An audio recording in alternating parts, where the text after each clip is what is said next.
Les Saint-Émilion sont des vins recherchés, comme le Château Trianon, un grand cru extraordinaire qu'on partage avec joie parce qu'il nous fait voyager jusqu'aux plus belles terres bordelaises. Château Trianon, sublime vin d'exception.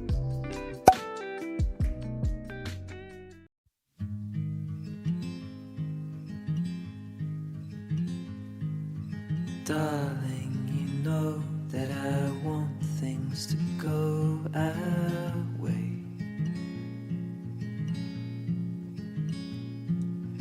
I'll try to reach you to lean every single day. I wanna be somebody that you wanna love. Don't wanna reach far, another wanna color your world.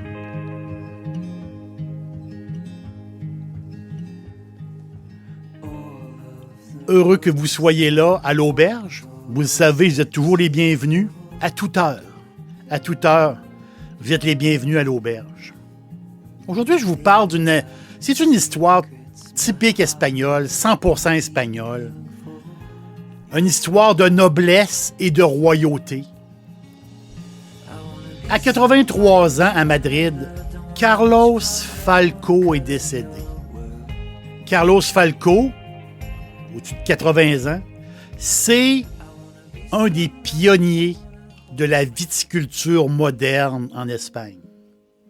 Son père, c'était un proche du roi Alphonse du temps, et lui-même était ami avec Juan Carlos. Juan Carlos, le grand roi, qui a laissé sa place à son fils Felipe, sa femme, la journaliste et la belle famille. Aujourd'hui, c'est Felipe qui est roi d'Espagne et les Espagnols en sont bien contents. Là, on parle ici de noblesse, de royauté. C'est tout un monde, vous savez. Ces familles-là, les ramifications avec le temps. Tu sais, il y a des liens familiaux qui datent des fois d'un millénaire. C'est vraiment un monde, un monde à part. Tout ce qui s'appelle royauté et noblesse. Mais Carlos Falcó, de son nom, n'est pas très connu. Mais son nom de noble, si je peux dire, le marquis de Grignon. El Marquès de Grignon. Ça, c'est un nom qui est très connu en Espagne. Très, très connu. Son histoire personnelle est particulière. Le gars, il aurait pu être rentier toute sa vie. Pas besoin de travailler. Mais c'était pas dans son tempérament. Jeune, à 17 ans, il part étudier en Belgique. Il veut apprendre un métier, celui d'ingénieur agronome. Et l'agronomie, la viticulture le passionne énormément. Donc, il part étudier en Belgique et aussi apprend le français. Plus tard, il décide d'aller en Californie et là, il va poursuivre ses études en agronomie, en chimie et apprend aussi l'anglais. Donc, cet homme-là qui aurait pu, je me répète, rien foutre de sa vie, c'était pas lui. Lui, il voulait bâtir quelque chose. Et c'était un passionné d'agriculture et un passionné de vin. Quand je vous disais que c'est un pionnier, c'est le côté modernisation. Et c'est lui qui a amené les changements aussi dans la viticulture en Espagne. Il a bousculé un peu les traditions espagnoles. Les Espagnols sont très attachés à leurs traditions. Et lui, un gars de Tolède, un gars de la Castille, hein, lui il a voulu, à un moment donné, brasser la soupe un peu, brasser les traditions, parce que l'Espagne, selon lui, a un potentiel extraordinaire pour le vin. La terre est extraordinaire, le climat est particulier. Et justement, l'Espagne comporte des hauts plateaux d'altitude où il y a des changements de température. Et pour certains cépages, c'est tout à fait magique, c'est fou, c'est presque la perfection. Donc, quand il revient sur ses terres, près de Tolède, on est quoi? Tolède, c'est à peu près à 50 minutes au sud-ouest de Madrid, si on prend l'autoroute 41. Il décide de ne pas travailler avec les Tempranillo. Donc, le cépage Tempranillo, qui est l'emblème de l'Espagne. L'emblème du vin espagnol, c'est le Tempranillo. On l'adore, le Tempranillo. Lui, il dit, moi, je ne travaille pas avec le Tempranillo. Il veut essayer d'autres choses. Il dit que le Tempranillo, c'est ce qu'il disait à l'époque, il dit le Tempranillo est extraordinaire, mais ce n'est pas un cépage qui est à l'aise partout, dans toutes les conditions. Et il reprochait un peu aux vignerons d'en mettre un peu partout, même si le sol ou la température ou l'ensoleillement et tout ça était pas parfait pour ce raisin-là. Donc, il a voulu faire autre chose. Parce que il a découvert, lui, en Californie, l'importance de l'altitude. Tu sais, les Californiens classent, ils classent pas les vins par terroir, mais ils classent les vins par climat. Donc, le climat, l'altitude, ça a énormément d'importance en Californie. Et lui, il s'est imprégné de ça. On donne l'exemple de la côte. On est en Californie, la côte très brumeuse, très fraîche, il y a l'influence du Pacifique. Et il y a des effets entonnoirs. Cette fraîche-là, des fois, se promène entre les montagnes pour rejoindre les vallées. Mais souvent, ces vallées-là, qui ne reçoivent pas de fraîche, en été, deviennent des fournaises. Donc, beaucoup de degrés de température, beaucoup de subtilité par rapport au climat, au terroir, oui, mais surtout au climat. Donc, c'est l'idée californienne de penser. Il paraît qu'en Californie, il y aurait comme 5 climats différents. Les vignerons le savent. Donc, contre toute attente, c'est au début des années 70 qu'il va planter 14 hectares de Cabernet Sauvignon. Imaginez. C'était une première en Espagne. C'était une première des plants de Cabernet Sauvignon plantés en Espagne.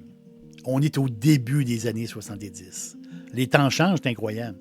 Donc, et ça a été un succès formidable. Donc, sur la fameuse table des climats de la Californie, il disait, c'est pour le Cabernet Sauvignon, il dit, ça prend le climat numéro 3. Il dit, c'est ça que j'ai chez nous, le fameux climat numéro 3. Je ne sais pas trop ce que ça veut dire, mais il avait trouvé comme la recette pour faire un Cabernet Sauvignon espagnol, un vin tout à fait extraordinaire. T'sais, rien n'a été laissé au hasard pour lui. Même Émile Pénaud. Émile Pénaud, c'est un énologue français. C'est un des pères de l'énologie moderne en France. Et c'est lui, Pénaud, qui, avec Falco, le marquis de Grignon, c'est eux autres qui ont fait les premiers tests, justement, parce qu'ils disaient, OK, là, on teste un cépage qui, c'est la première fois qu'il est planté en Espagne, dans un terroir et dans un climat particulier. Ils en ont fait un chef-d'œuvre. Plus tard, dans les années 90, le marquis de Grignon s'aventure encore plus. Il part avec la Syrah. Après ça, il va planter du petit verre d'eau. Le petit verre d'eau, c'est le cépage qui avait jamais sorti du Médoc.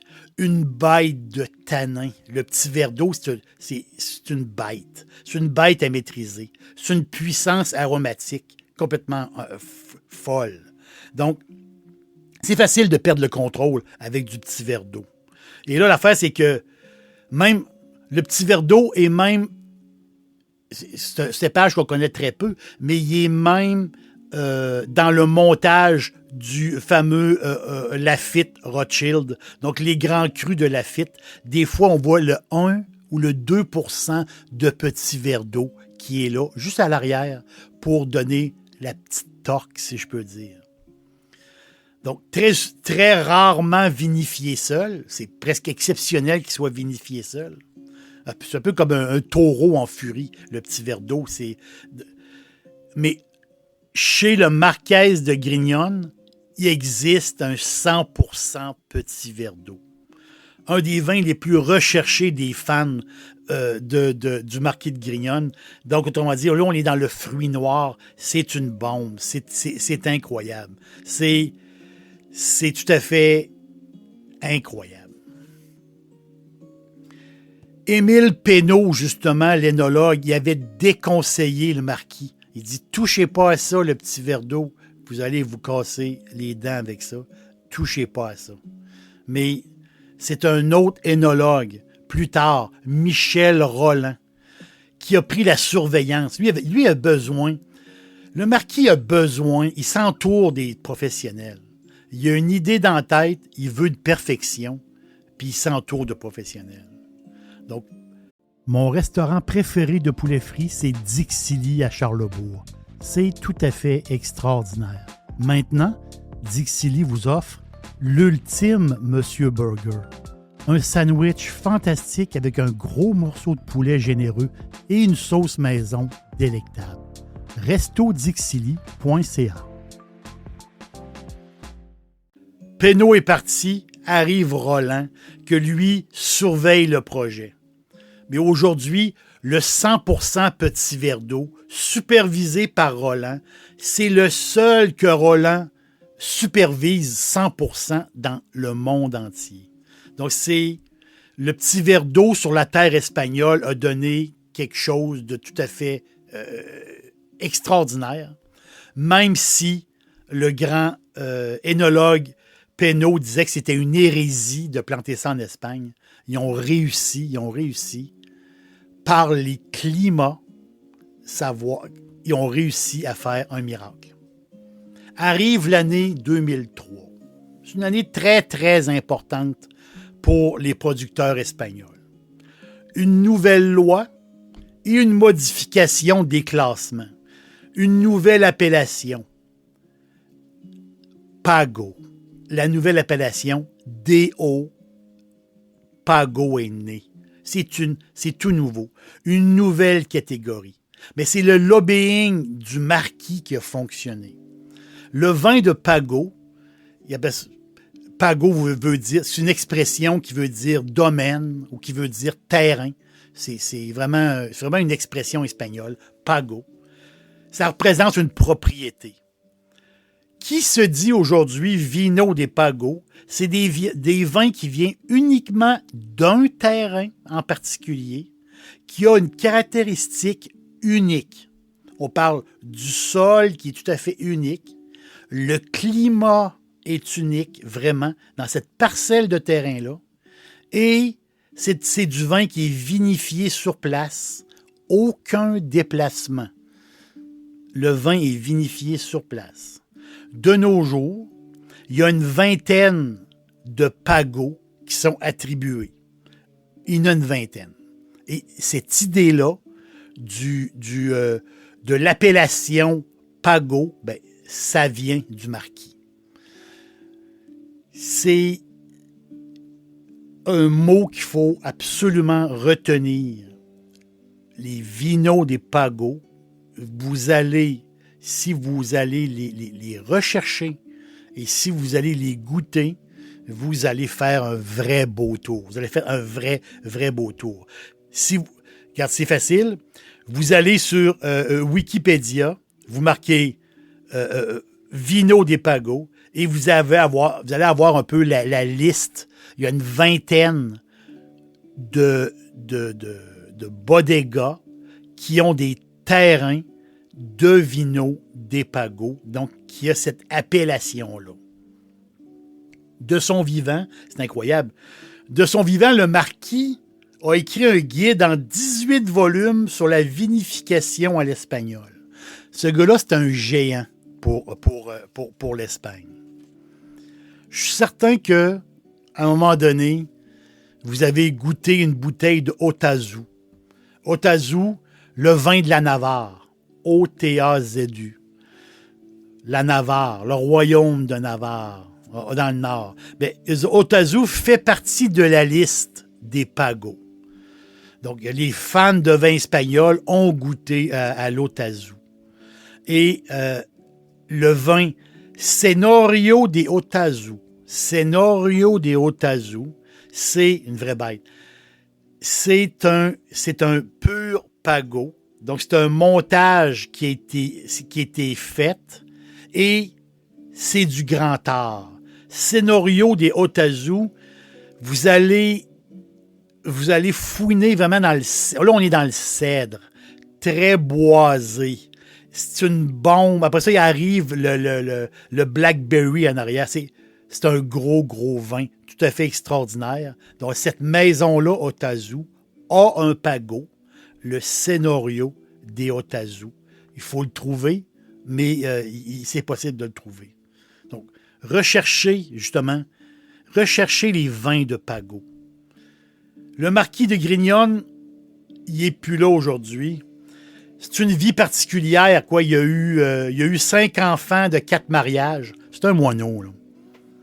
Il a même marié l'ex de Julio Iglesias, le chanteur, là. Donc, il a marié l'ex de Julio Iglesias, le père des chanteurs. C'est tout un moineau, le marquis de Grignon. C'est un gars qui avait les moyens financiers, oui. Il s'en est servi. Il y avait de l'influence, oui, il s'en est servi. Mais il s'en est servi pour l'Espagne. Il s'en est servi pour le vin en Espagne. Dominio de Valdepusa. C'est une dénomination d'origine. Et c'est là, sur les terres de Tolède, dans le sous-sol calcaire unique. Un sous-sol calcaire incroyable. Et c'est ces terres-là que la famille possède ces terres-là depuis 1292. 200 ans avant le début de l'Amérique. C'est le premier Dominio de Valdepusa, dont le terrain à Tolède. Ce terrain-là, c'était le premier à recevoir l'appellation Pago. Et cette terre-là, ben, c'est la terre du marquis, qui font des vins fous. Là. Complètement fous. On parle de bâtiments historiques, les salles à manger, 4 salles à manger, c'est un paradis. Une cuisine ultra moderne, les caves, les terroirs, Dominio de Valdepusa. Il y a même un jardin botanique, imaginez. Il sort 350 000 bouteilles de là par année. Et les bouteilles s'envolent. Toutes les grands crus s'envolent automatiquement. Les productions sont vendues. Pourquoi? C'est des grands, grands vins. Des grands, grands vins à des prix payables, si je peux dire. C'est ça la force. C'est la force. Un qui est très rare, très aimé, très recherché, l'Emeritus.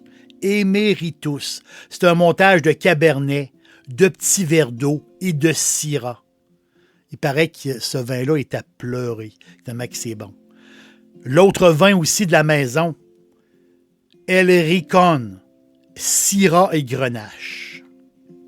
Aussitôt arrivé, aussitôt vendu. Mais je vous conseille la bouteille d'entrée de gamme pour comprendre Pago, pour comprendre Pago. Le Caliza, c'est une bouteille d'entrée de gamme. C'est exceptionnel. Du petit verre d'eau, du Graciano et un peu de Syrah.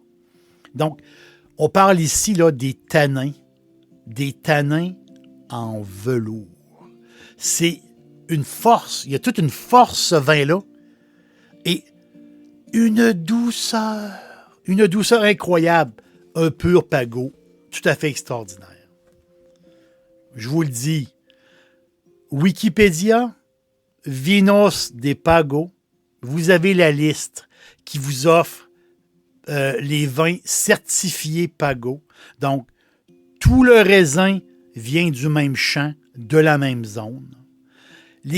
Ça prend des caractéristiques exceptionnelles, un sol exceptionnel, le climat idéal pour le raisin, fabriqué, vieilli et embouteillé sur place. Qu'est-ce qu'on veut de plus? Pago, c'est légendaire, un peu comme Romanée Conti en Bourgogne, comme Sassicaia en Toscane. Vous voyez? Bien, les vins de Pago, les vins qui sont certifiés Pago, bien, peuvent dire qu'ils ont un statut. Mais ce statut-là, c'est comme une noblesse. C'est comme la noblesse espagnole. Marqués de Grignon. Marqués de Grignon. Ben, muchas gracias.